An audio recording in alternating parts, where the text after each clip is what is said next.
Hi guys, welcome back to our channel. Friends, చూస్తున్నారు ఇది వచ్చేసి మనకు hero HF deluxe BS6 bike అనమాట. సో ఈ రోజు అయితే చూస్తున్నారు ఈ బండి యొక్క ఫ్యూయల్ పంప్ అనమాట. సో మనకి ఇది పెట్రోల్ పంప్లో లోపల ఉంటుంది.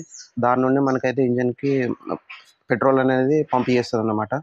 సో మనకి ఈ యొక్క ఈరోజు ఏమైందంటే ఇక్కడ ఈ ప్లేస్లో ఒక చిన్న రంధ్రం పడి ఇదైతే మొత్తం పంప్ సెట్ మొత్తం మార్చుకోవాల్సింది. దీనికి మొత్తం మేజర్ ప్రాబ్లం ఇక్కడ ఒక చిన్న రంధ్రం మాత్రమే. సో కాకపోతే ఇక్కడ బాధ ఏంటిదంటే ఈ ఒక చిన్న పంపుకి ఇక్కడ ఒక చిన్న రంధ్రం పడడానికి అక్షరాల 3060 రూపాయలు పెట్టుకోవాల్సి వచ్చింది అన్నమాట. సో అలాగే మనకు దాంతో పాటు సర్వీస్ చార్జెస్ 300, పెట్రోల్ లీక్ అయిందని మొత్తం 400. ఒక్క చిన్న రంధ్రం వల్ల మనకైతే 4000 అయితే మనకు ఖర్చు వచ్చేసింది అనమాట. సో నాకు అర్థమైంది ఏంటంటే ఈ సెన్సార్ బండ్లలో ఏ చిన్న ప్రాబ్లం వచ్చినా షోరూమ్కి వెళ్ళాల్సి వస్తుంది. దీనికి ఆల్టరేషన్ మాత్రం ఏమి ఉండట్లేదు.